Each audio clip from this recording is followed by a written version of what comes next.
Nice to meet you. My name is Steve Ashford. I've always been arrogant, insensitive, and too proud to believe in love.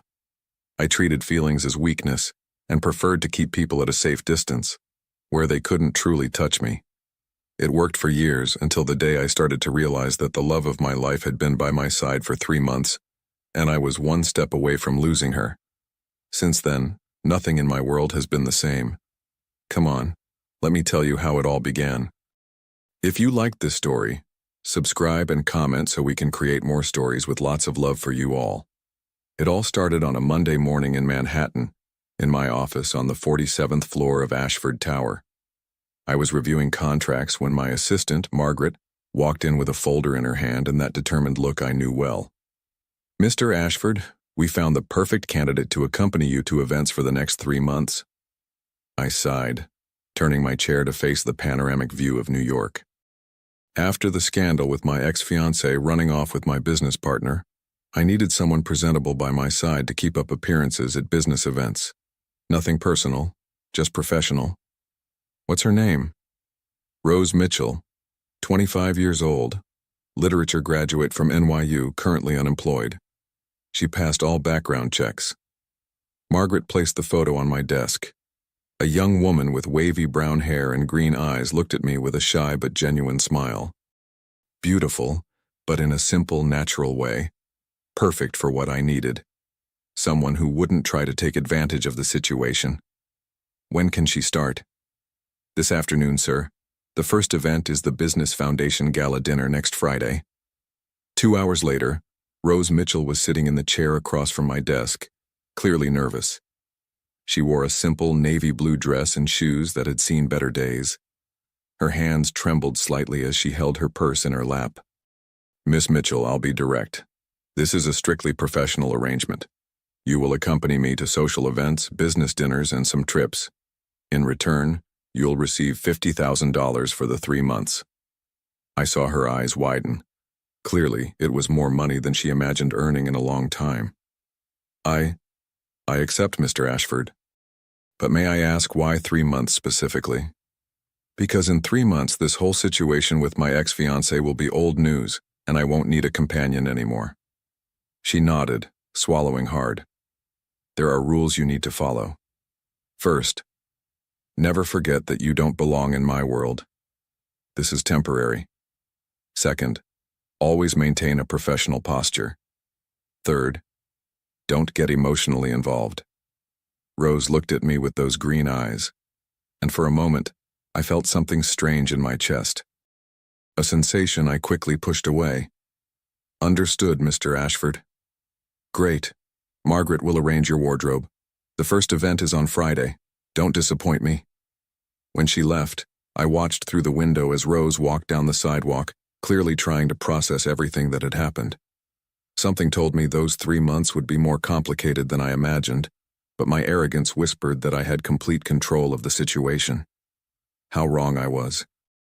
On Friday, when Rose came down the mansion stairs wearing an elegant black dress that highlighted her green eyes, I felt my heart skip a beat.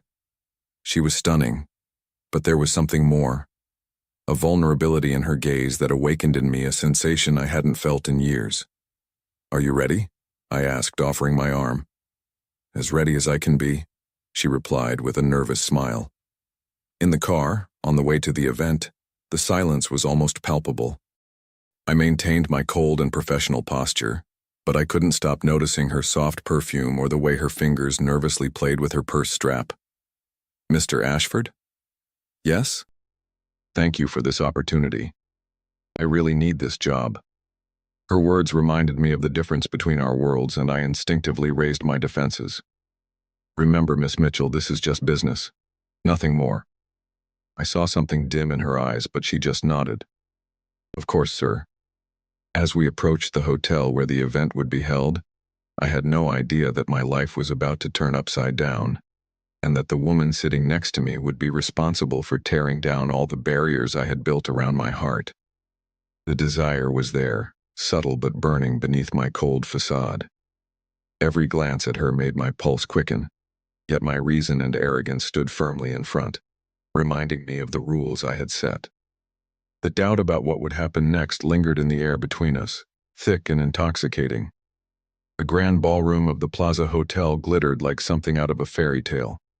Crystal chandeliers cast dancing shadows across marble floors, while New York's elite mingled in their finest attire. I should have felt in my element. After all, this was my world. But as I walked in with Rose's hand delicately placed on my arm, something felt different. "This is incredible," Rose whispered, her green eyes wide with wonder as she took in the opulent surroundings. I glanced down at her, fighting the urge to smile at her genuine amazement. "Try not to look too impressed. These people can smell desperation from a mile away." The words came out harsher than I intended, and I saw her face fall slightly. Why did I always have to be such a bastard? It was a defense mechanism, I told myself. Keep her at arm's length, maintain the boundaries. "Of course, Mr. Ashford," she replied quietly, her professional mask sliding back into place. We made our rounds, and I introduced Rose as my business associate to various colleagues and competitors. She handled herself remarkably well, making polite conversation and never once stepping out of line. But I noticed something that made my jaw clench. Every man we encountered seemed captivated by her natural beauty and genuine warmth. "Ashford," a familiar voice boomed across the room. "There you are, you son of a bitch." I turned to see David Blackwell approaching, one of the most successful real estate moguls on the East Coast. Tall, silver-haired, and charming in a way that made women weak in the knees. Everything I pretended not to care about. "Blackwell," I nodded curtly. "How's the hotel business treating you?" "Can't complain, but I have to ask." His eyes shifted to Rose and something primal stirred in my chest. "Who is this absolutely stunning woman?" Before I could answer, Rose extended her hand with that radiant smile that had been haunting my thoughts. "Rose Mitchell. It's a pleasure to meet you, Mr. Blackwell. David Blackwell." He took her hand and, instead of shaking it, brought it to his lips for a gentle kiss. "The pleasure is entirely mine, Miss Mitchell." I wanted to punch him. The realization hit me like a freight train. I was jealous. Actually, physically jealous of another man paying attention to Rose. This wasn't supposed to happen. "Rose is my companion for the evening," I said sharply, stepping slightly closer to her. "Companion?" David's eyebrows rose with interest. "How modern of you, Ashford. Tell me, Miss Mitchell, what do you do when you're not gracing events with your presence?" "I'm actually between jobs at the moment," Rose replied honestly, and I inwardly cringed. Why couldn't she just lie and say she worked in finance or something? A woman of mystery, I like that. David's smile was predatory, and it made my blood boil. "Perhaps you'd honor me with a dance?" Rose looked at me questioningly, and I found myself in an impossible position. Saying no would seem possessive and unprofessional. Saying yes would mean watching her in another man's arms. "I don't see why not," I heard myself say through gritted teeth. As David led Rose to the dance floor, I retreated to the bar and ordered a double scotch. I watched them move together, his hand on her waist, her head tilted back as she laughed at something he said. She looked happy, relaxed in a way she never was around me. "Looks like Blackwell's making his move," commented Harrison Wells, a business acquaintance who'd appeared beside me. "It's nothing to me," I replied curtly, taking a large sip of my drink. "Right. That's why you're crushing that glass in your hand." I looked down and realized Harrison was right. My knuckles were white from gripping the tumbler. I forced myself to relax. "She's just an employee." "If you say so." Harrison smirked. "But if I were you, I'd be worried. Blackwell has a way with women, and he's got more charm in his little finger than you have in your entire body." The song ended, but David didn't escort Rose back to me.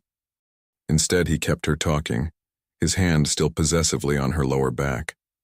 I watched as he leaned in close to whisper something in her ear, making her blush and laugh. That was it. I set down my glass and stalked across the dance floor. "Mind if I cut in?" I asked, though it wasn't really a question.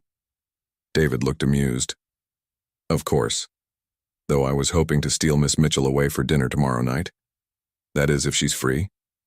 Rose looked between us, clearly sensing the tension. I'm not sure about my schedule. She's busy, I said firmly. We have business to attend to. Pity. David's smile never wavered. Well, Miss Mitchell, if you ever find yourself with some free time, here's my card. He slipped a business card into her hand, his fingers lingering longer than necessary. I'd love to show you the city from a different perspective. After he walked away, Rose and I stood in awkward silence for a moment. Would you like to dance? I found myself asking. Her eyes widened in surprise. With you? Don't sound so shocked, I do know how to dance. I led her onto the floor as a slow song began to play. Having her in my arms felt right. Dangerously right. Her hand was soft in mine, her body fitting perfectly against my chest. I could smell her perfume, something light and floral that was nothing like the heavy, expensive fragrances the women in my usual circle wore. Steve? She said softly, using my first name for the first time. Yes? Are you angry with me? I looked down at her, seeing genuine concern in her green eyes. Why would you think that? You've been cold tonight, more than usual. I was quiet for a moment, trying to process my own emotions. I'm not angry with you, Rose. I'm angry with myself. Why?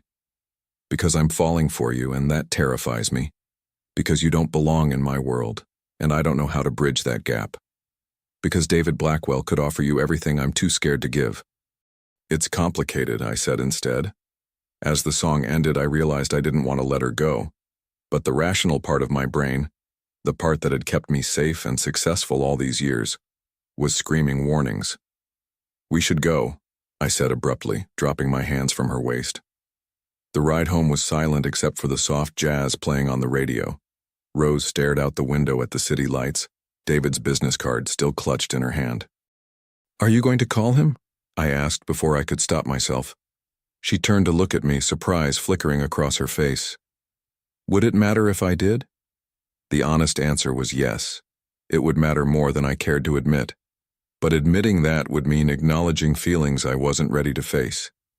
It's your life, Rose. You can do whatever you want. She nodded slowly, but I caught the flash of disappointment in her eyes before she turned back to the window.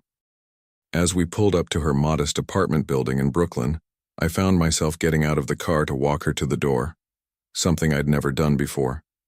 Thank you for tonight, she said, pausing at the entrance. I know this isn't easy for you. What do you mean? Having someone like me in your world, I can see how uncomfortable it makes you. Her words hit me like a slap. Is that really how I came across? Cold and uncomfortable with her presence when the truth was the exact opposite? Rose, But she'd already disappeared through the door, leaving me standing alone on the sidewalk with the unsettling realization that I was in far deeper than I'd ever intended to be. The next morning found me pacing my penthouse office like a caged animal. I'd barely slept, my mind replaying every moment from the gala, especially the sight of Rose in David Blackwell's arms. The rational part of my brain kept insisting this was just wounded pride, but my racing pulse told a different story. Margaret knocked and entered without waiting for permission, a habit that usually annoyed me but today barely registered. Your 10 a.m. meeting with the Henderson Group has been moved to Thursday, she announced, then paused. Sir, are you feeling all right? I look what? Like someone who hasn't slept, and you've been pacing for 20 minutes. Before I could respond, my phone buzzed with a text message. Rose. Mr. Ashford, I wanted to thank you again for last night. Should I prepare for any events this week? Rose. Professional, polite, distant, exactly what I'd trained her to be, so why did it irritate me so much? I was composing a reply when Margaret cleared her throat. Sir, there's something else. David Blackwell called this morning. He's invited you and Miss Mitchell to his charity auction tomorrow night. Apparently he was quite impressed with her. The phone creaked in my grip. Tell him we're busy. Actually, sir, this auction benefits children's literacy programs. It would be good for the company's image to be seen supporting such causes. Damn Margaret and her logical thinking. An hour later, I found myself doing something I'd never done before, driving to Brooklyn. Rose had given me her address for pickup purposes, but I'd never actually been to her neighborhood. As I navigated the narrow streets filled with small shops and modest apartments, I realized how different her world was from mine. Her building was old but well-maintained, with flower boxes in the windows and children's laughter echoing from a nearby playground. I climbed 3 flights of stairs, each step making me question what the hell I was doing. I knocked on apartment 3B, and when Rose opened the door, she looked genuinely shocked. Mr. Ashford? What are you doing here? She was wearing jeans and a simple white t-shirt, her hair pulled back in a messy bun. She looked beautiful in a way that made my chest tight. May I come in? She stepped aside, and I entered her small apartment. It was nothing like the sprawling penthouses and mansions I was used to, but it was warm and inviting. Books lined makeshift shelves, plants sat in sunny windows, and the whole place smelled like vanilla and coffee. This is nice, I said, and meant it. It's small, but it's home. She tucked a strand of hair behind her ear nervously. Can I get you some coffee? I'm afraid I don't have anything fancier. Coffee's fine. As she moved around the tiny kitchen, I found myself studying her in this natural environment. Here she seemed more relaxed, more herself. The professional mask she wore around me had slipped, revealing someone genuine and unpretentious. So, she said, handing me a mug, what brings you to my humble abode? There's an event tomorrow night, David Blackwell's charity auction. Her face lit up. The one for children's literacy? I read about it online. That's wonderful. You seem excited. Are you kidding? I majored in literature because I believe in the power of books to change lives. The fact that someone like Mr. Blackwell is using his wealth to get books into kids' hands, it's amazing. Her passion was infectious, and I found myself really looking at her. Not as my employee or my problem, but as a person with dreams and convictions. You really care about this stuff, don't you? Of course I do, don't you? The honest answer was that I'd never really thought about it. Charity events were networking opportunities, tax write-offs, photo ops.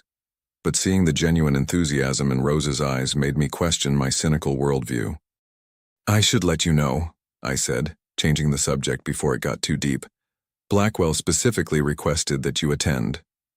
Oh, she blushed slightly. He seemed very nice last night. Nice. I repeated the word like it tasted bitter. That's one way to put it. You don't like him? It wasn't a question, and her directness caught me off guard. David Blackwell is a predator in an expensive suit. He collects beautiful women like trophies. And you think I'm so naive that I can't see that for myself? Her question hung in the air between us. The truth was, I didn't think she was naive at all. I thought she was smart and capable and kind, qualities that made her dangerous to my carefully constructed emotional walls. I think, I said carefully, that you see the best in people. It's not necessarily a bad thing, but in my world, it can be a liability. She set down her coffee mug and looked at me with those penetrating green eyes. What happened to you, Steve? What do you mean? You're so guarded, so determined to keep everyone at arm's length. Something must have made you that way. No one had ever asked me that question so directly. Most people in my life were too intimidated or too interested in my money to dig deeper. Nothing happened. I just learned early that emotions make you vulnerable, and vulnerability is weakness. That's the saddest thing I've ever heard. Her words hit me like a physical blow, not because they were cruel, but because they were kind. She wasn't judging me. She was mourning for me, for the life I'd chosen to live behind walls. I should go, I said abruptly, standing up. The car will pick you up at 7 tomorrow. Steve, wait. But I was already at the door, fleeing before she could ask any more questions that I wasn't ready to answer. That evening I tried to lose myself in work, but my mind kept wandering back to Rose's apartment. The way she'd made that tiny space feel like a home. The passion in her voice when she talked about books and literacy. The gentle way she'd asked about my past without judgment or agenda.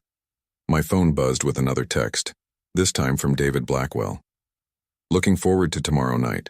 Rose Mitchell is quite extraordinary. I hope you don't mind if I steal a few dances. I stared at the message for a long time before typing back, she's not mine to mind about. But even as I sent it, I knew I was lying to myself. Somewhere along the way, Rose Mitchell had become far more than just my employee. She'd become the woman who made me question everything I thought I knew about myself. And tomorrow night, I was going to have to watch David Blackwell try to win her over, knowing that he could offer her something I was too scared to give.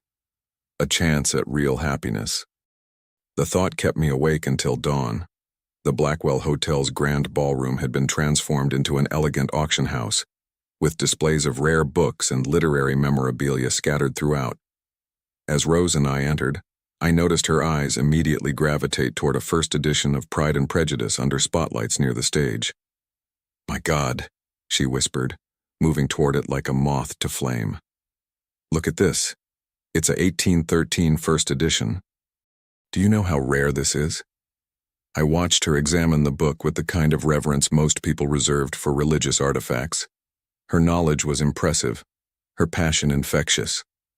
For a moment, I forgot we were supposed to be maintaining professional distance. "Steve! Rose!" David's voice boomed across the room as he approached, looking impeccable in his tailored tuxedo. "You both look absolutely stunning tonight." He kissed Rose's hand again, that same predatory gesture from the gala, and I felt my jaw clench involuntarily. "Mr. Blackwell, this collection is incredible," Rose gushed. "The way you've curated these pieces, it's like a literary museum." "Please, call me David, and I'm so glad you appreciate it. Actually, I was hoping to get your expert opinion on a few pieces. Would you mind if I stole you away for a private tour before the auction begins?" Before I could object, Rose was nodding enthusiastically. "I'd love that." "Excellent. Steve, you don't mind, do you?" I promised to return her in one piece. Every instinct screamed at me to say yes, I minded. I minded a lot. But my pride wouldn't let me appear possessive over someone who was supposedly just my employee. "Of course not," I lied smoothly. As they walked away together, David's hand resting proprietarily on Rose's lower back, I retreated to the bar and tried not to watch them. But it was impossible to ignore how animated Rose became as David showed her around, how she laughed at his jokes, how natural they looked together. Trouble in paradise? I turned to find Victoria Sterling, a prominent socialite, and one of my ex-fiancé's former friends, sidling up to me with a knowing smirk. "I'm sorry?" "Oh, come on, Steve. Everyone can see you're absolutely smitten with that little nobody you brought. It's almost painful to watch. Rose is my business associate. Nothing more." Victoria's laugh was sharp and condescending. "Right. That's why you've been glaring daggers at David Blackwell all evening. Face it, darling, she doesn't belong in our world, and you know it. What could someone like her possibly offer someone like you?" Her words hit their intended target, stirring up all my old insecurities and prejudices. Rose was from a different world. She was struggling financially, working class, naive about the realities of high society. What future could we possibly have? "You're right," I said quietly, taking a long sip of my scotch. "Of course I am.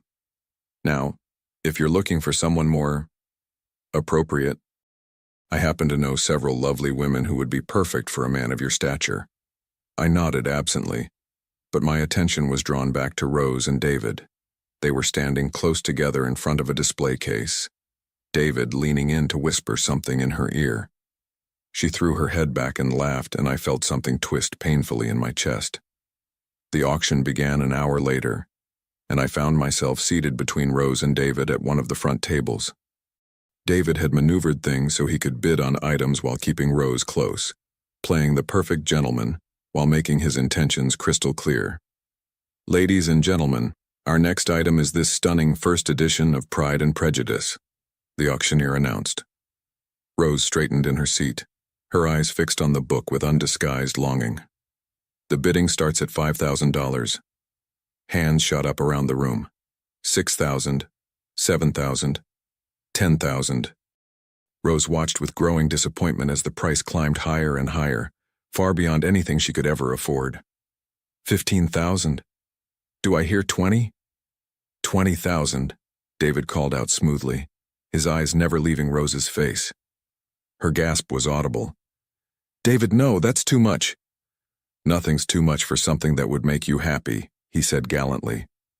The bidding continued, but it was clear David was determined to win. At $35,000, he finally claimed the book, and Rose looked like she might cry from gratitude. I can't believe you did that, she whispered as the next item was announced. Consider it a gift, David said, then leaned closer. Actually, I was wondering if you'd join me for dinner tomorrow night. There's something I'd like to discuss with you. I felt my world tilt sideways. This was it. David was making his move, and from the shy smile on Rose's face, it looked like it might be working. I'd like that, she said softly. The rest of the auction passed in a blur. I barely registered the items being sold, too focused on the way David and Rose seemed to exist in their own bubble, laughing and talking like old friends, or more than friends. After the auction ended, David walked us to our car, the precious first edition tucked carefully under his arm. Rose, this has been an absolutely magical evening, he said, handing her the book. I can't wait for tomorrow night. Thank you again, David. This is the most incredible gift anyone's ever given me. He kissed her hand one final time, his eyes holding hers. It's my pleasure. Until tomorrow. The drive home was torture. Rose cradled the book like a newborn, reading the copyright page with reverent fingers. I can't believe he bought this for me, she said for the third time. $35,000, it's insane. Yes, it is, I said curtly. She looked at me, finally registering my mood. Are you angry?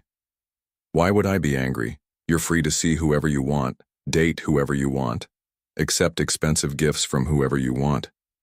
Steve, just remember what I told you about David Blackwell. Men like him don't give gifts without expecting something in return.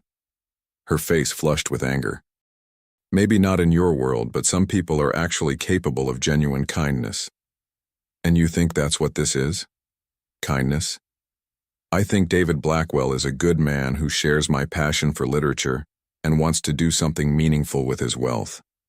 Unlike some people I know. The barb hit its mark, and I felt my own temper flare. You're right. He's perfect for you. You should definitely go out with him. Maybe I will. Good. Fine. We pulled up to her building in tense silence. As she got out of the car, clutching her precious book, she turned back to me. You know what your problem is, Steve? You're so afraid of feeling anything real that you'd rather push away anyone who might matter to you. Well, congratulations. You've succeeded. She slammed the car door and disappeared into her building, leaving me alone with the crushing realization that I'd just made the biggest mistake of my life. As I drove home through the empty streets of Manhattan, Victoria Sterling's words echoed in my head. What could someone like her possibly offer someone like you? The answer came to me with devastating clarity. Everything. She could offer me everything I'd been too scared to want, and now it might be too late. I didn't sleep that night. Instead, I sat in my penthouse office, staring out at the city lights and replaying every moment of my relationship with Rose. Every cruel comment I'd made, every time I'd reminded her she didn't belong, every wall I'd built between us. By morning, I looked like hell and felt worse. Margaret took one look at me when she arrived and immediately started brewing coffee. Sir, you look terrible. What happened? Rose is going out with David Blackwell tonight. Ah. Margaret nodded knowingly. And how do you feel about that? How do I feel? I laughed bitterly. I feel like I've been a complete idiot for 2.5 months. Sir, I'm in love with her, Margaret. Completely, stupidly, hopelessly in love with her. And I've spent every day since she walked into this office pushing her away.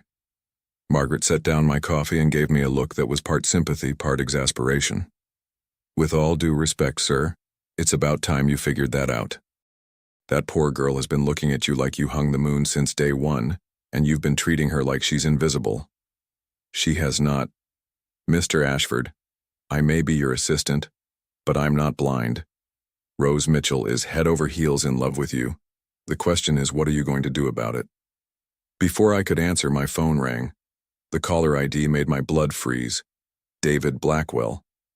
Steve. Good morning, my friend. I wanted to thank you again for last night. Rose is absolutely extraordinary. What do you want, David? Actually, I wanted to give you a heads up as a courtesy. I'm planning to ask Rose to come to France with me next week. I have a chateau in Provence, and I think she'd love it there. The words hit me like a physical blow. France. He was planning to take her to France. We're only halfway through our 3-month contract, I managed to say. Yes, well, I was hoping you might consider releasing her early. I'm prepared to compensate you for any inconvenience, of course. She's not a commodity to be traded, Blackwell. No, she's not. She's a remarkable woman who deserves to be with someone who appreciates her, someone who can give her the life she deserves. The implication was clear. Someone who wasn't me. I have to go, I said abruptly and hung up. Margaret was watching me with concern. Sir? Cancel my meetings for today. I need to think. I spent the morning walking through Central Park, something I hadn't done in years. The irony wasn't lost on me. Here I was, worth millions, and I felt more lost than I had since I was a kid growing up poor in Detroit. My phone buzzed with a text from Rose. Thank you for these past few weeks. Whatever happens tonight, I want you to know that knowing you has changed my life. Rose. The message read like a goodbye, and panic seized my chest. I called her immediately, but it went straight to voicemail. I tried 3 more times with the same result. By afternoon, I was desperate enough to drive back to her apartment. I climbed those 3 flights of stairs 2 at a time and pounded on her door.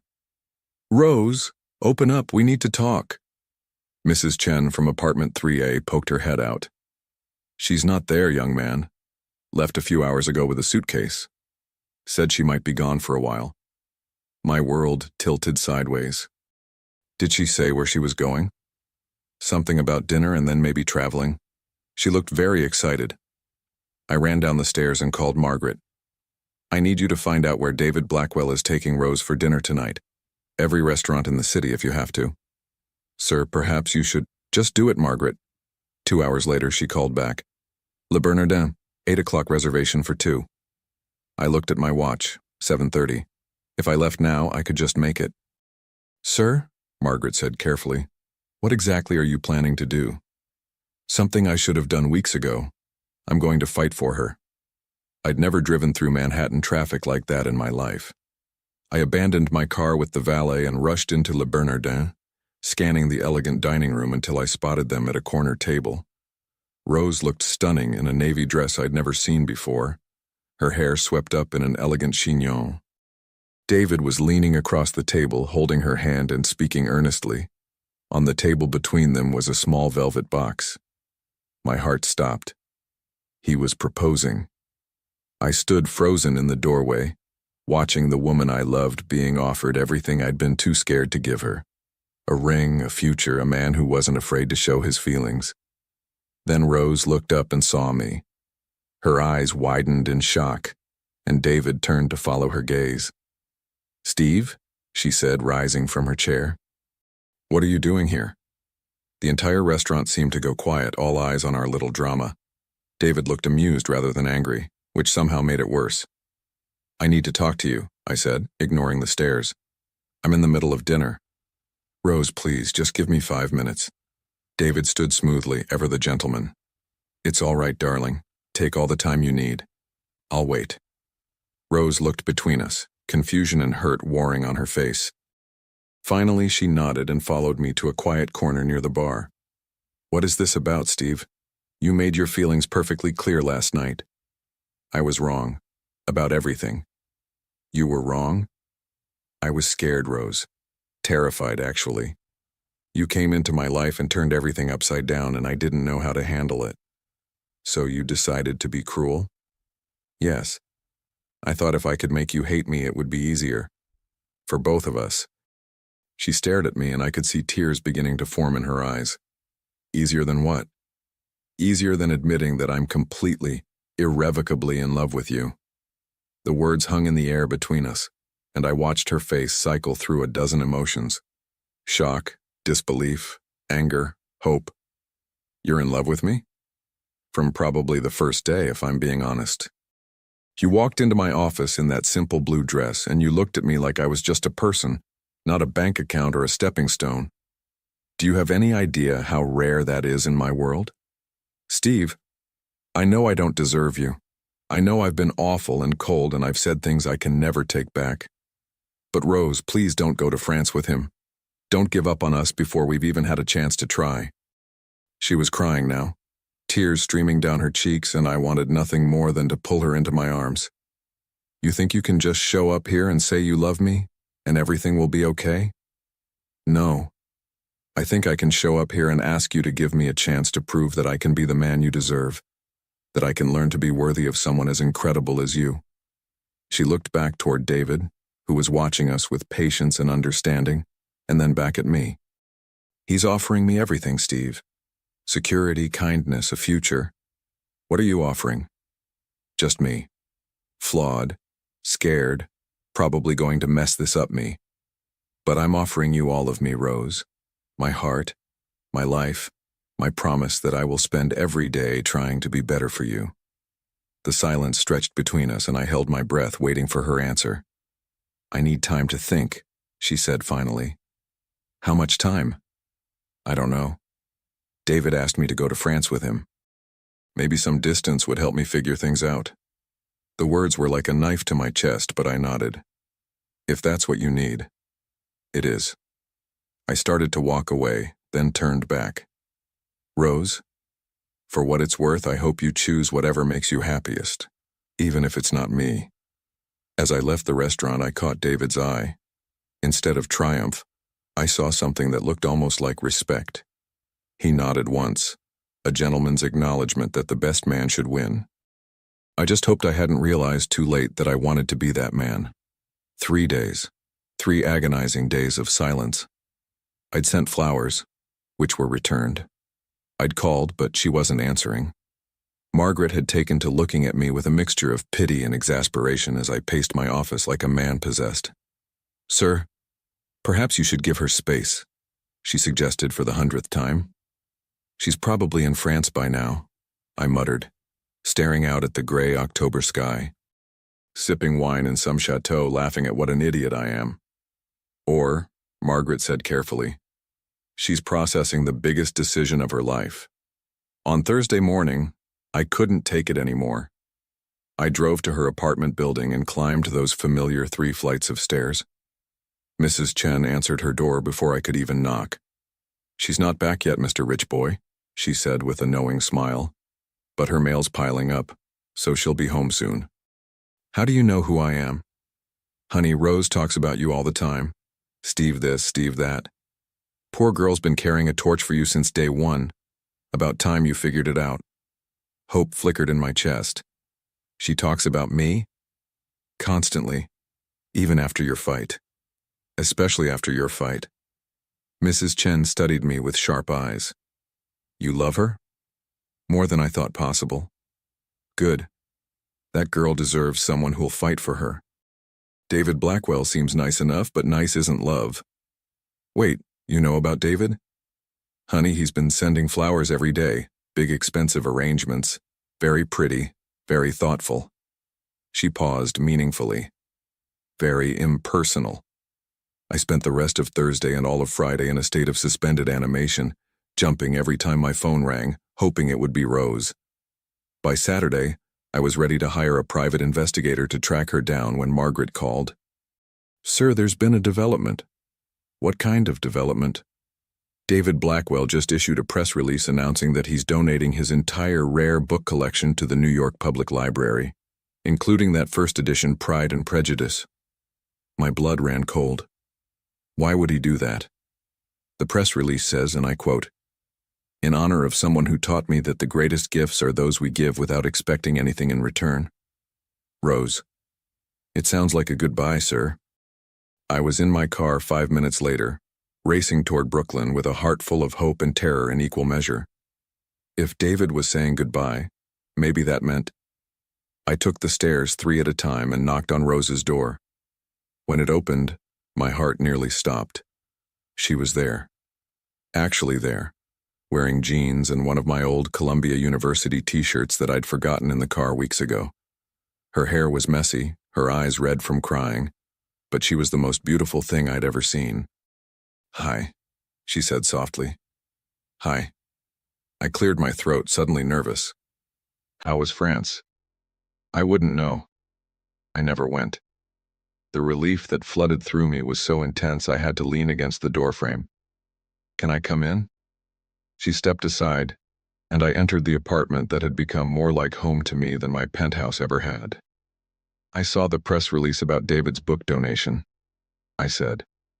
Rose nodded, settling onto her small couch. "He's a good man, Steve. Really, truly good. He would have made me happy. But happy isn't enough anymore. Not when I know what it feels like to be completely, devastatingly in love with someone." My heart stopped. "Rose, I'm in love with you, Steve Ashford. I have been since probably the second week, when you got caught in the rain and came back to the office looking like a drowned cat, cursing about how much you hated being wet." I laughed despite myself. That's a terrible reason to fall in love with someone. It wasn't the reason. It was the moment I realized you were human. Underneath all that armor and arrogance, you were just a man who didn't like being caught off guard. I sat down beside her, close enough to touch but not quite daring to. "So why didn't you go to France?" "Because David asked me to marry him." My blood turned to ice. And I realized that I couldn't say yes to a man I liked and respected when I was completely in love with a man who drove me crazy. She turned to face me fully. "He knew it too. Said he could see it in my eyes when you walked into that restaurant." "What did you tell him?" "The truth. That I was in love with an emotionally unavailable workaholic who would probably break my heart." She smiled ruefully. "He wished me luck and said he hoped you were worth it."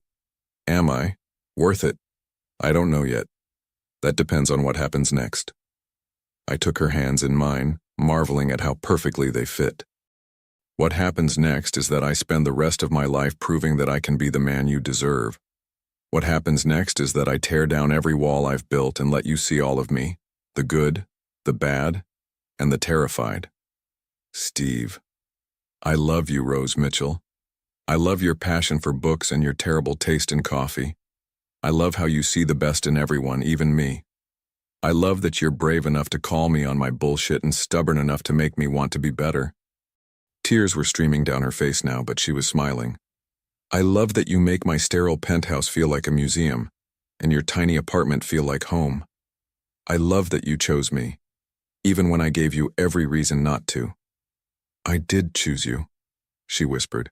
"From the very beginning, even when you were being awful, I chose you." "Why?"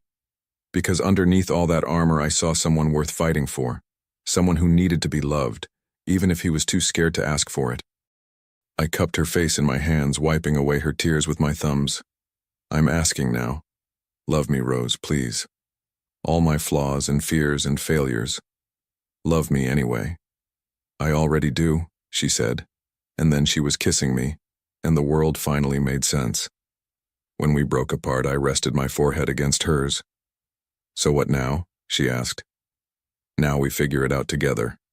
Your world, my world, our world. What about our contract? We still have 2 weeks left." I grinned, pulling her closer. "I'd like to renegotiate the terms." "Oh, really? What kind of terms?"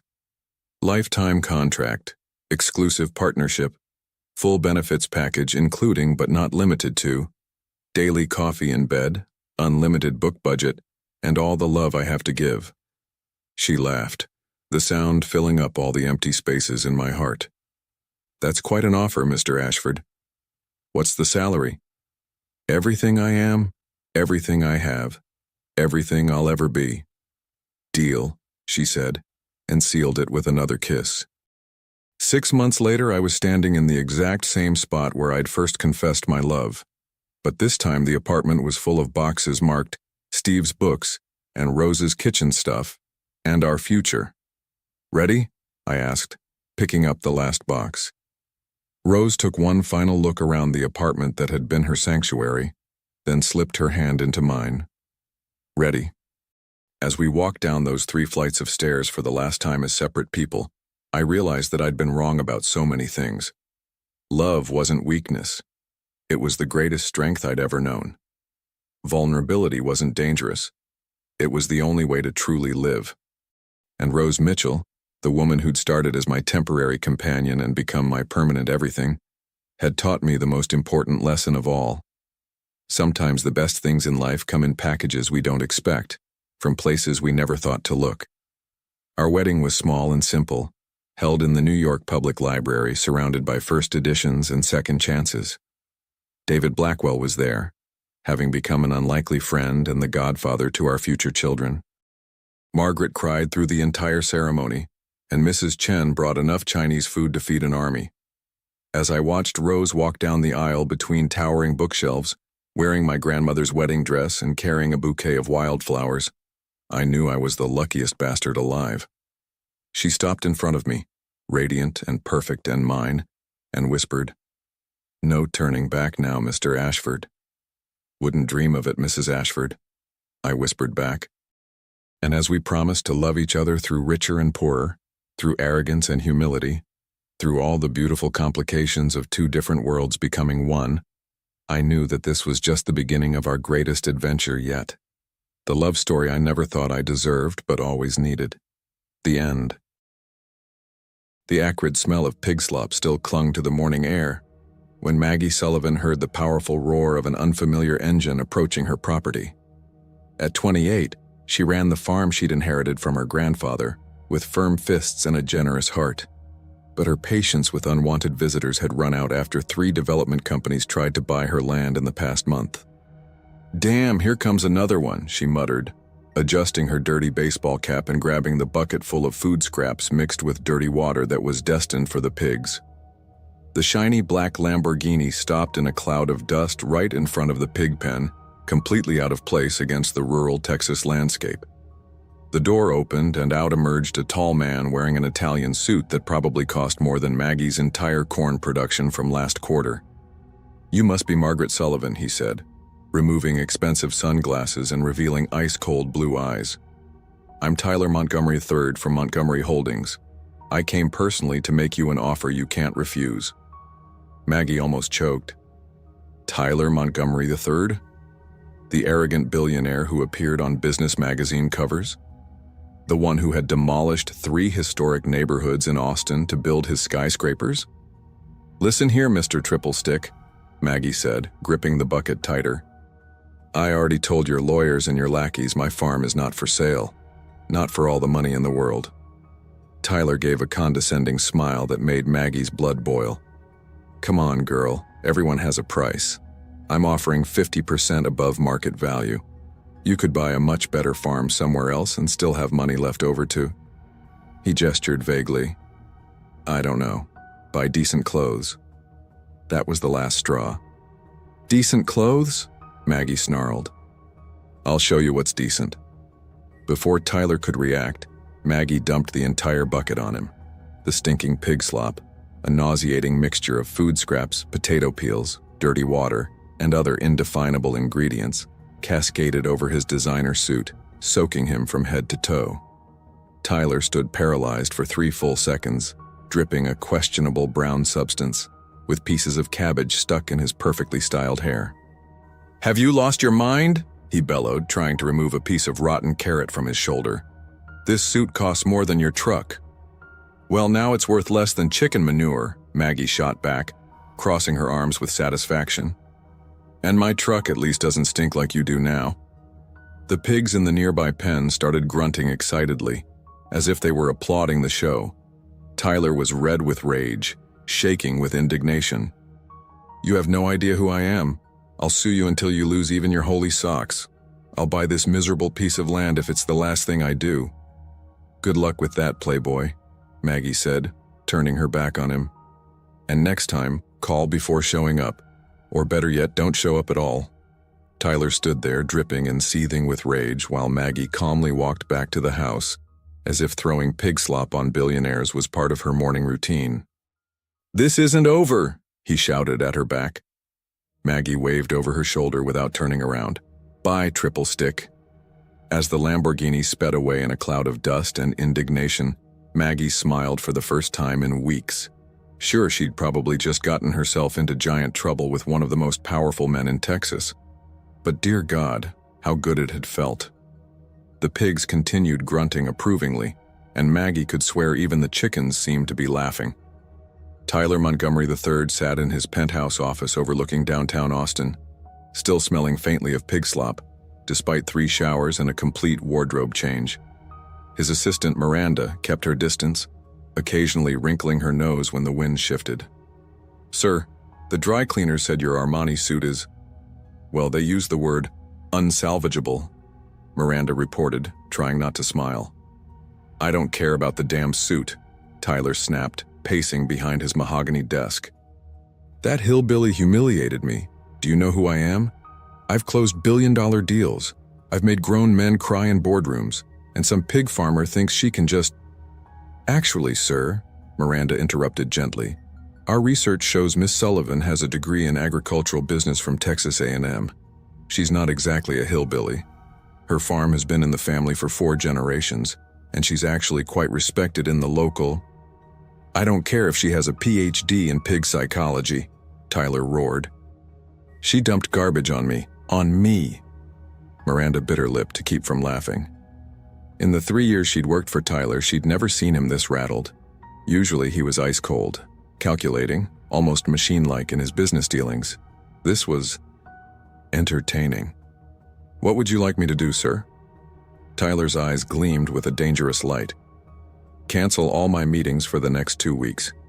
I'm going to personally handle the Sullivan situation." "Handle it how exactly?" "I'm going to buy every piece of land around her farm. I'll make her life so miserable she'll be begging to sell." "No, scratch that." Tyler's smile turned predatory. "I'm going to move to that godforsaken town and make her regret the day she ever crossed Tyler Montgomery III. Miranda's eyebrows shot up. "You're going to move to Millbrook, Texas? Population 2,847? The place where the biggest excitement is the annual corn festival?" "Temporarily," Tyler said, straightening his tie. "Find me a house to buy, the biggest one in town, and get me a construction crew. If that stubborn woman wants to play hardball, I'll show her what real hardball looks like." Meanwhile, 200 miles away in Millbrook, Maggie was trying to fix a broken fence post while her best friend and neighbor, Rosa Martinez, filled her in on the local gossip.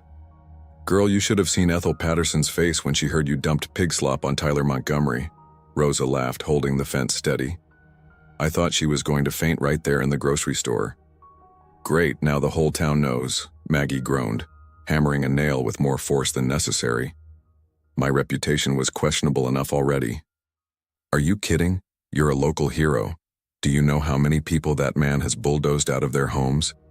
Jimmy's cousin lost his auto shop in Austin because Montgomery bought the whole block and turned it into some fancy shopping center."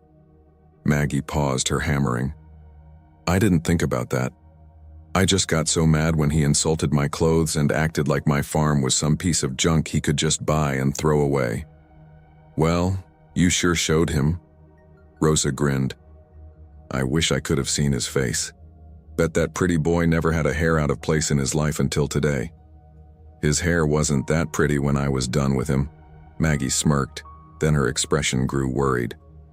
"But Rosa, what if he really does try to sue me, or force me to sell? Men like that don't just walk away when they've been embarrassed." "Honey, your grandfather built this place with his bare hands after the war. Your daddy expanded it, and you've made it profitable again after those tough years. No fancy city boy is going to take that away from you. Besides, what's the worst he could do?" As if summoned by her words, a convoy of black SUVs rolled down the dirt road toward town, followed by construction trucks and a moving van. "Oh no," Maggie whispered, her hammer slipping from her suddenly numb fingers. "Rosa, I think I'm about to find out exactly what the worst he could do is."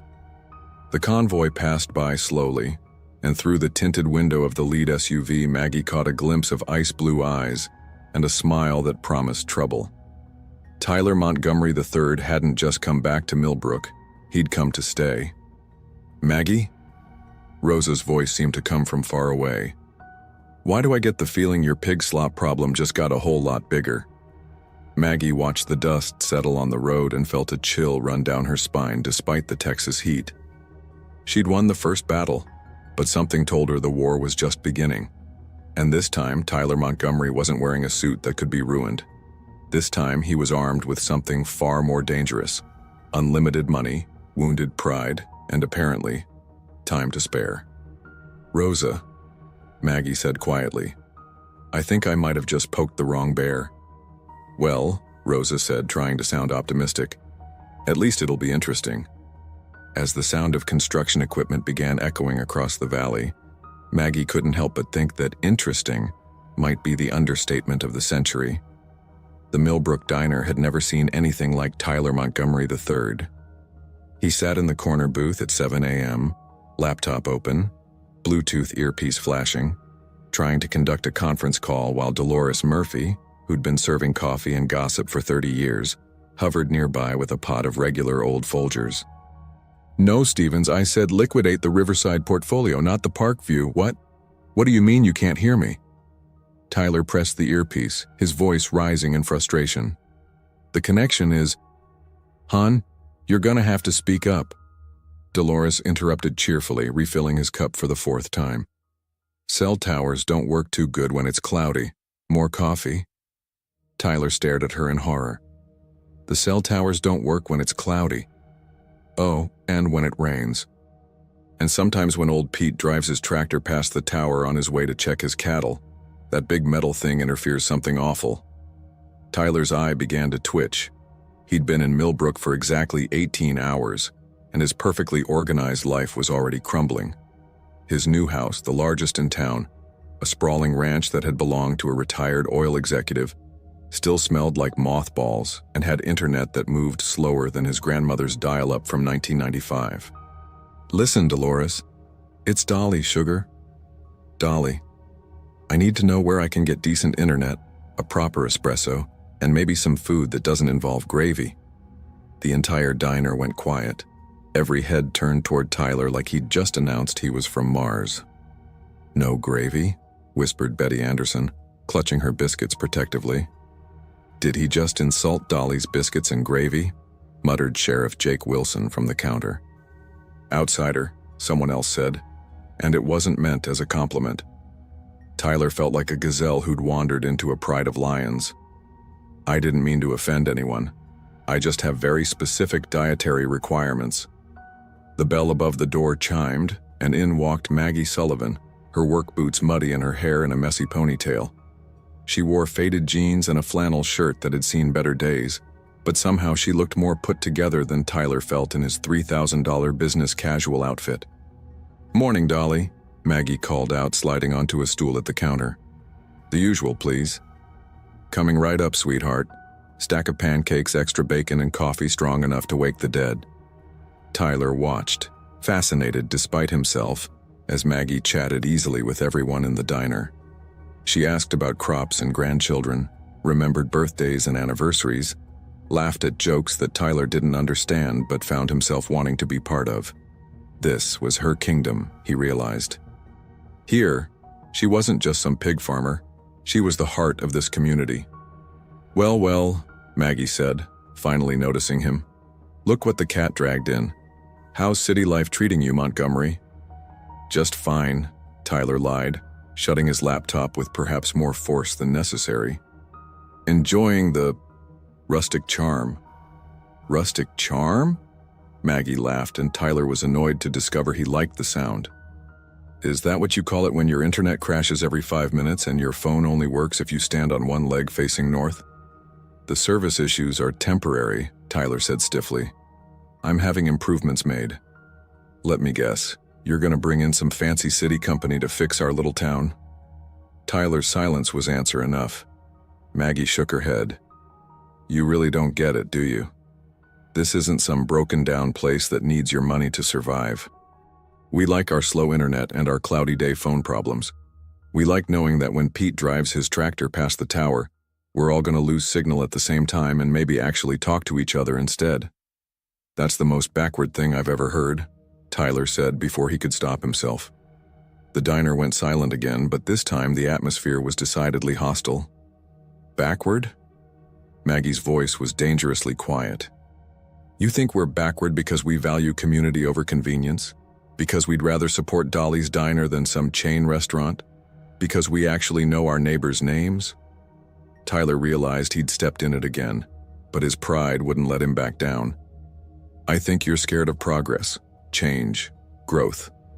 And I think you're scared of anything that can't be bought, sold, or controlled, Maggie shot back. When's the last time you had a conversation that wasn't about money? When's the last time you helped someone without expecting something in return? When's the last time you sat on a porch and just existed? Tyler opened his mouth, then closed it. He couldn't remember. Maggie stood up, leaving a $10 bill on the counter for her untouched breakfast. Here's some free advice, Montgomery. This town has been here for over 100 years. We've survived droughts, floods, economic crashes, and plenty of other rich guys who thought they could come in and improve us. We'll survive you too. She was almost to the door when Tyler called out, "Running away, Sullivan?" Maggie paused, her hand on the door handle. When she turned back, there was something different in her eyes. Not anger, but something that looked almost like pity. "No, Montgomery. I'm going to work. You know, that thing people do to actually contribute something to the world instead of just moving money around." After she left, the diner slowly returned to its normal noise level, but Tyler could feel eyes on him, judging him, finding him wanting. For the first time in his adult life, Tyler Montgomery III felt completely, utterly out of his depth. And the strangest part? Part of him was starting to wonder if Maggie Sullivan might have a point. Tyler's grand revenge plan hit its first major snag on day 3, when he discovered that Millbrook didn't actually have a Home Depot, a Starbucks, or any of the other modern conveniences he'd taken for granted. What it did have was Murphy's Hardware, run by Dolly's husband Frank, who moved like molasses and seemed to take personal offense at Tyler's need for immediate results. "You want what now?" Frank asked, squinting at Tyler's hastily drawn construction plans. "A 10-foot privacy fence, reinforced, all along the property line I share with the Sullivan farm. That's going to be expensive, son, and ugly. Why you want to block out that pretty view of Maggie's sunflower fields?" Tyler gritted his teeth. "Privacy reasons." "Privacy?" Frank said it like Tyler had requested a unicorn. "Well, I can order the materials, but it'll take 6 weeks to get here, and that's if the truck don't break down again like it did last month." 6 weeks? This is an emergency." "Emergency fence." Frank's eyebrows climbed toward his receding hairline. "Son, the only fence emergencies we get around here involve escaped cattle. You got cattle I don't know about?" Before Tyler could respond, the bell above the door chimed, and in walked a boy who couldn't have been more than 10, with dirt on his knees and a gap-toothed grin. "Hey, Mr. Frank, Mama sent me to get more chicken wire. The babies are escaping again." "Sure thing, Sam. How's your mama doing with that new litter of pigs?" Tyler's head snapped up. "Sullivan?" The boy looked at Tyler with open curiosity. "You're the fancy man who's been asking about Aunt Maggie, aren't you? I'm Sam Rodriguez. Rosa's my mama." "Aunt Maggie?" "She's not really my aunt, but she taught me how to ride and helped Mama when Daddy got hurt in the oil rig accident. She's the best." Sam studied Tyler with the brutal honesty only children possess. "Are you really going to try to steal her farm?" "I'm not stealing anything," Tyler said defensively. "I'm making a legitimate business offer." "That's what the last guy said, and the one before that. But Aunt Maggie always wins 'cause she's smarter than all of them." Frank chuckled. "Kid's got a point. Maggie's got more business sense than most folks give her credit for. Turned that farm around after her daddy passed, paid off all the debts, even started that organic program that's got restaurants in Austin placing orders." Tyler blinked. "Organic program? You didn't know?" Sam piped up. "Aunt Maggie's pigs are famous. She feeds them all natural stuff and they taste way better than regular pigs. Plus she's got the chicken operation and the sunflower oil business. She makes more money than most folks around here." This was not the information Tyler had been expecting. His research had painted Maggie as a struggling small farmer barely keeping her head above water. But organic operations? Restaurant contracts? That suggested someone who knew exactly what she was doing. "Why didn't anyone tell me this?" Tyler muttered. "Because you never asked," Frank said mildly. "You just assumed. City folks usually do." Before Tyler could process this revelation fully, his phone buzzed with an emergency call from his office. As he stepped outside to take it, he could hear Sam chattering to Frank about his school project on local agriculture. "And Aunt Maggie's teaching our whole class about sustainable farming. She says the secret is working with the land instead of against it. She's super smart. I want to be a farmer like her when I grow up." Tyler found himself lingering by the window, listening despite himself. "She sounds like quite a woman," Frank said warmly. "She is. And she's really pretty too, even though she doesn't wear fancy clothes like the ladies on TV. Mama says she just needs to find the right man who appreciates her, but Aunt Maggie says she's too busy for romance." "Well," Frank chuckled, "sometimes romance finds us when we least expect it." Tyler's business call ended abruptly when his phone died. Apparently the charging cord he'd brought wasn't compatible with the ancient electrical outlets in his rented house. He walked back into the store feeling more frustrated than ever. "Problems?" Frank asked knowingly. "My entire life is falling apart," Tyler admitted before he could stop himself. "My phone's dead, my internet doesn't work, I can't get decent coffee anywhere, and apparently I've been completely wrong about everything since I got here." Sam looked up from the chicken wire display. "Maybe you just need to try different stuff instead of trying to make everything the same as your old place." Out of the mouths of babes. "You know what you need?" Frank said, studying Tyler with new interest. "You need to come to the Corn Festival planning meeting tonight.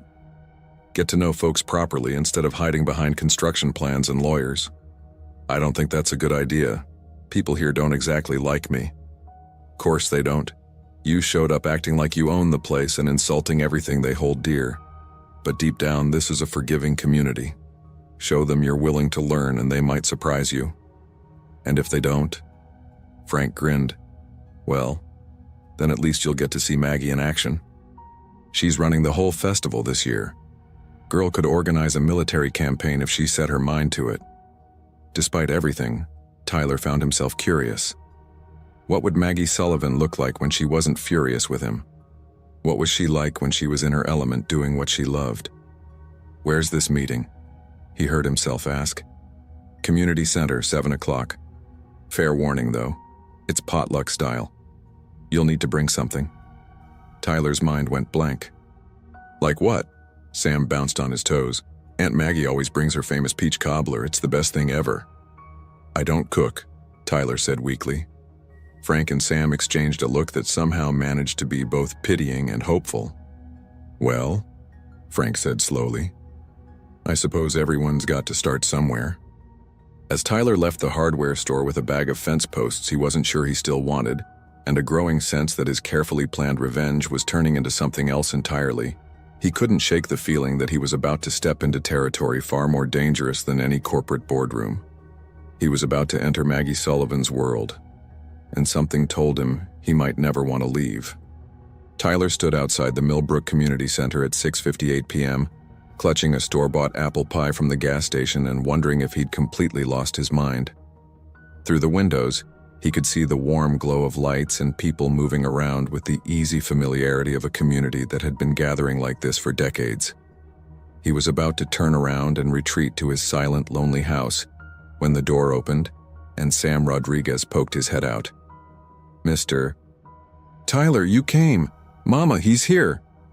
Before Tyler could escape, Rosa Martinez appeared in the doorway. She was shorter than Maggie, with kind eyes and flower in her dark hair, but she studied Tyler with the same protective wariness he'd seen in every resident since his arrival. "So you're the infamous Tyler Montgomery," she said, crossing her arms. "Sam's been talking about you nonstop since this afternoon." "I told her you don't know how to cook anything," Sam announced cheerfully. "And that you need friends." "Sam," Rosa scolded, but Tyler could see her fighting a smile. "It's okay," Tyler said, surprising himself. He's not wrong, about the cooking anyway. Rosa's expression softened slightly. Well, come on in then. Fair warning though. Maggie's in full festival planning mode. She gets a little intense.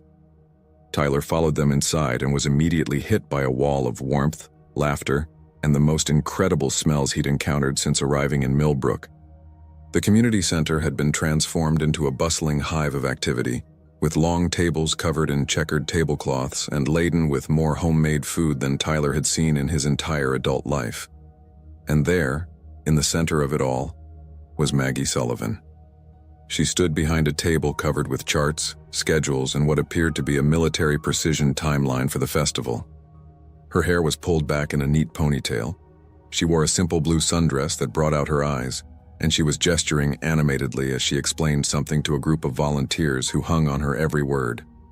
Tyler had never seen her like this, confident, radiant, completely in her element. She was beautiful, he realized with a jolt that hit him somewhere in the chest. Not magazine cover beautiful, but real woman beautiful.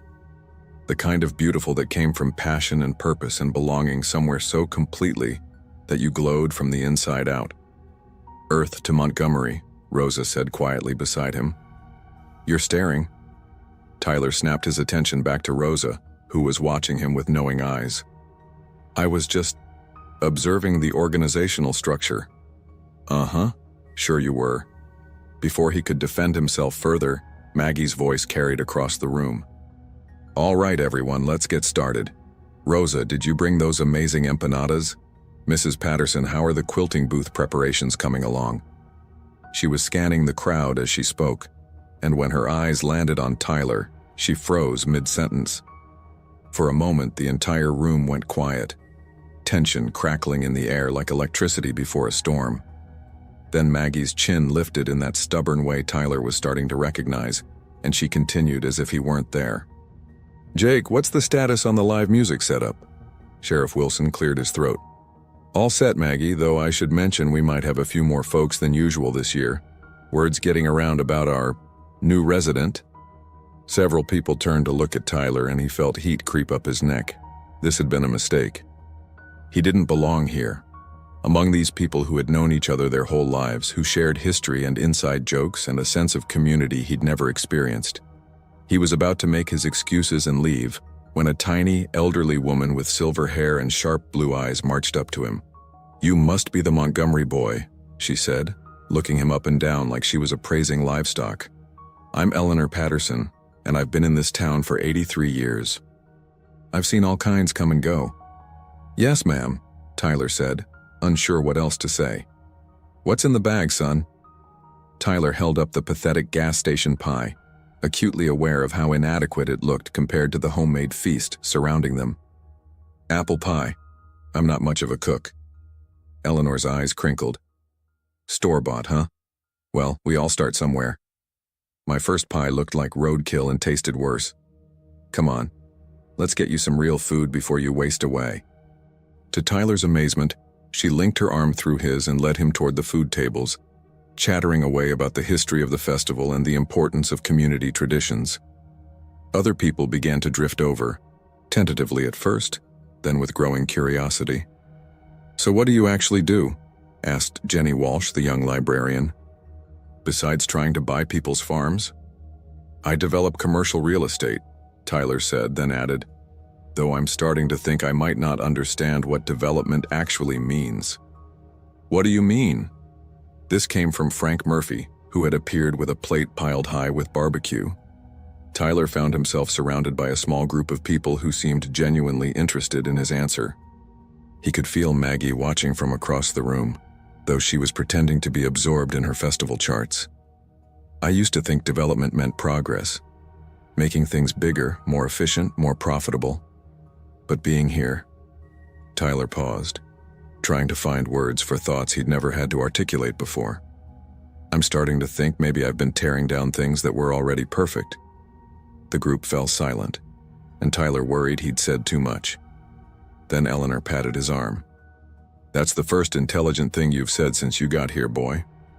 Laughter rippled through the group, and Tyler felt something inside his chest loosen. For the first time since arriving in Millbrook, He didn't feel like a complete outsider. The evening progressed better than Tyler could have hoped. He found himself drawn into conversations about crop rotation and local history, volunteered to help with festival setup, despite having no idea what he was volunteering for, and even managed to make Eleanor laugh with a story about his first disastrous attempt at using a gas grill. He was helping clear plates when he found himself face to face with Maggie for the first time all evening. She was carrying a nearly empty pan that had contained what Sam assured him was the famous peach cobbler.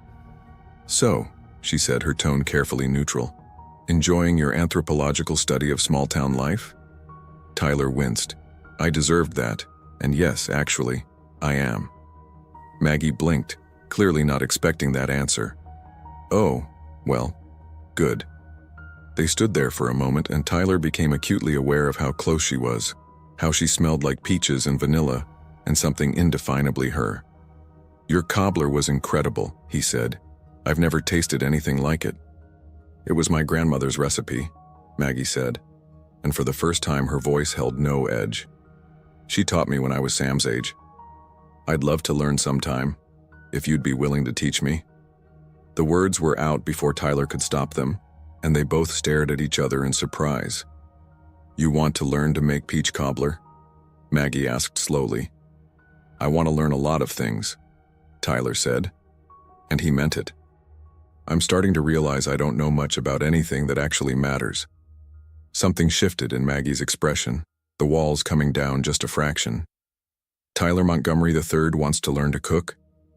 "Tyler Montgomery III wants to learn to be human," he said quietly. For a moment they just looked at each other, and Tyler felt something pass between them, an understanding maybe, or at least the possibility of one. Then Sam bounded up to them, breaking the spell. "Aunt Maggie, Mr. Tyler said he'd help with the festival setup.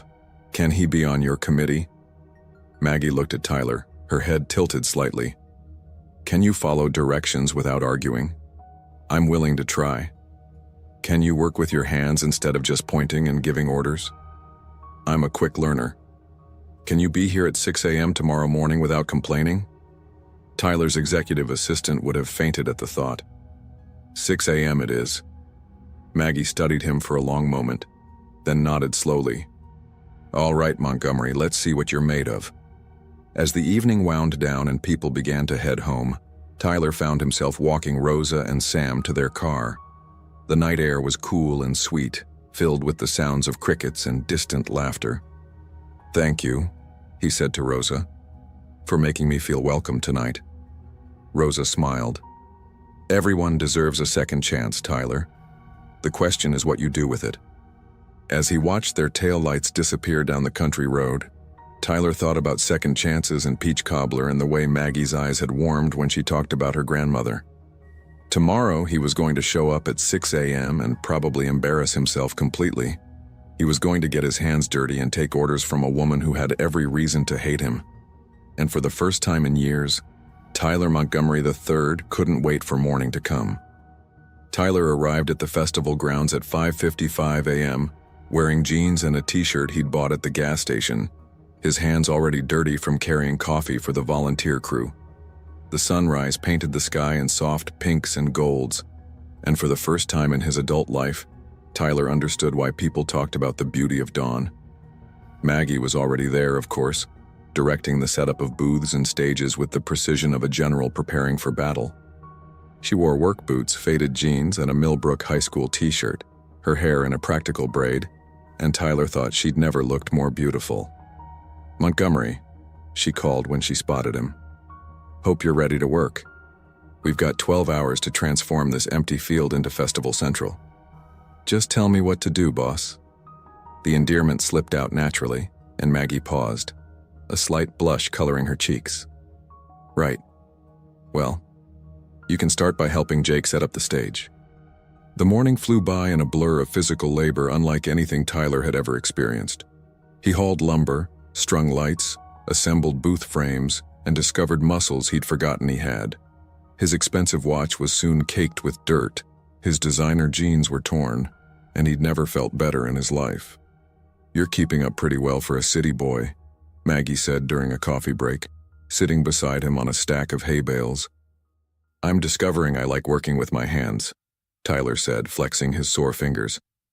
There's something satisfying about building something real, something that matters. Careful, Montgomery. Keep talking like that and people might think you're going native. Tyler looked out over the bustling festival grounds where people he was beginning to think of as friends were laughing and working together toward a common goal. Would that be such a bad thing? Maggie studied his profile. What happened to your grand plan to buy up half the county?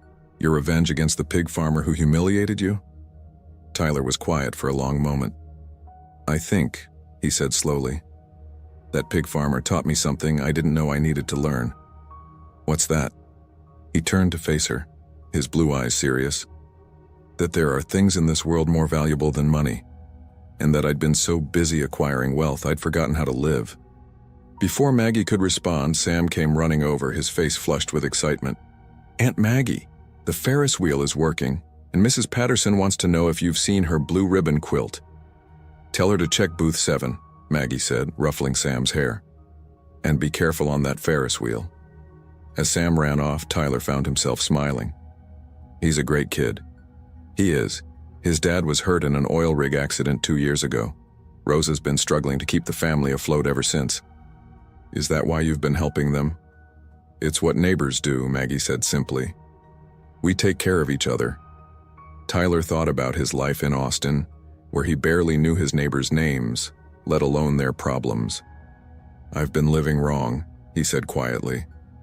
Maybe, Maggie said, but it's not too late to live right. The afternoon brought the official start of the festival, and Tyler found himself swept up in the celebration. He judged a pie-eating contest.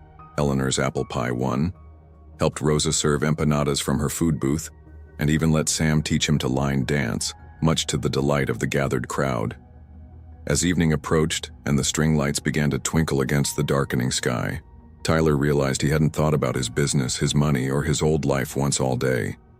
He'd been too busy living. Ladies and gentlemen, Maggie's voice came over the PA system. It's time for our traditional sunset dance. Everyone grab a partner. The band struck up a slow country ballad, and couples began moving onto the makeshift dance floor. Tyler watched from the sidelines, suddenly nervous. He'd attended dozens of corporate galas, but this felt infinitely more important. You gonna ask her or just stand there looking constipated? Eleanor Patterson appeared at his elbow, grinning wickedly. I don't know if she'd say yes. Honey, that girl's been watching you all day when she thinks nobody's looking. Trust me, she'll say yes. Before Tyler could lose his nerve, he walked over to where Maggie stood at the edge of the dance floor, watching the couples with a wistful expression. Dance with me? He asked, extending his hand. Maggie looked surprised, then cautious. I should probably supervise. The festival's running perfectly. Dance with me, Maggie. She hesitated for just a moment, then placed her hand in his. Tyler led her onto the dance floor, acutely aware of every point where their bodies touched. Maggie fit perfectly in his arms, her head just reaching his shoulder, her hand warm in his. I owe you an apology, Tyler said as they swayed to the music. For what? For everything. For assuming you were something you weren't. For trying to buy your land. For being an arrogant ass who thought money could solve everything. Maggie tilted her head back to look at him. And what am I if not what you assumed? You're remarkable, Tyler said simply. You're brilliant and strong and kind, and you've built something here that I spent my whole life trying to find without even knowing what I was looking for. And what were you looking for? Home, Tyler said. Community. A place where I matter not because of what I own, but because of who I am and what I contribute. They danced in silence for a moment, the rest of the world fading away until there was nothing but the music and the feeling of being exactly where they belonged. Tyler, Maggie said softly. Yeah? I'm sorry too. For being so stubborn and proud that I couldn't see you were trying to change. I deserved the pig slop, Tyler said, and Maggie laughed. You really did. Could you maybe find it in your heart to forgive me? To give us a chance to start over? Maggie was quiet for so long that Tyler's heart began to sink. Then she smiled, the radiant smile that had knocked him sideways the first time he'd seen it in the diner. I think I could manage that, she said. On one condition. Anything. You have to let me teach you to make peach cobbler. A proper one, with fruit from my own trees. Deal, Tyler said, spinning her around until she laughed with pure joy. When the song ended, they stood there in the middle of the dance floor, lost in each other's eyes, until the sound of applause broke the spell. The entire festival crowd was watching them, grinning and cheering. "About time," shouted Eleanor Patterson. "Welcome to the family, son," called Frank Murphy. Tyler felt heat creep up his neck, but when Maggie took his hand and squeezed it, he realized he didn't care who was watching. For the first time in his life, he was exactly where he belonged. 3 months later, Tyler Montgomery III stood in the kitchen of the farmhouse he now shared with his wife, flour in his hair and peach juice on his shirt, carefully watching Maggie demonstrate the proper way to crimp a pie crust. "Like this?" he asked, attempting to copy her technique. "Better," Maggie said, kissing his flour-dusted cheek. "Practice makes perfect." Through the window, they could see the construction crew putting the finishing touches on the new community center Tyler was funding, a project that had emerged from months of town hall meetings and collaborative planning. His development company had pivoted to sustainable, community-focused projects, and he'd never been happier with his work. "Mr. Tyler, Aunt Maggie!" Sam burst through the door, now calling Tyler uncle and treating the farmhouse like his second home. "The pigs got out again, and there's a reporter here who wants to talk about your organic program." Tyler and Maggie exchanged a look of pure happiness. "Ready for another adventure, city boy?" Maggie asked, wiping her hands on her apron. "With you?" Tyler said, pulling her close for a quick kiss that tasted like peaches and promises. "I'm ready for anything." As they headed out to wrangle pigs and talk to reporters, Tyler reflected on how dramatically his life had changed. He'd come to Millbrook seeking revenge and found something infinitely more valuable: love, community, and a sense of purpose he'd never known he was missing. And it had all started with a bucket of pig slop and a woman brave enough to use it. Some fairy tales, Tyler thought as Maggie's laughter rang out across the farm, begin with the most unlikely beginnings of all: the end.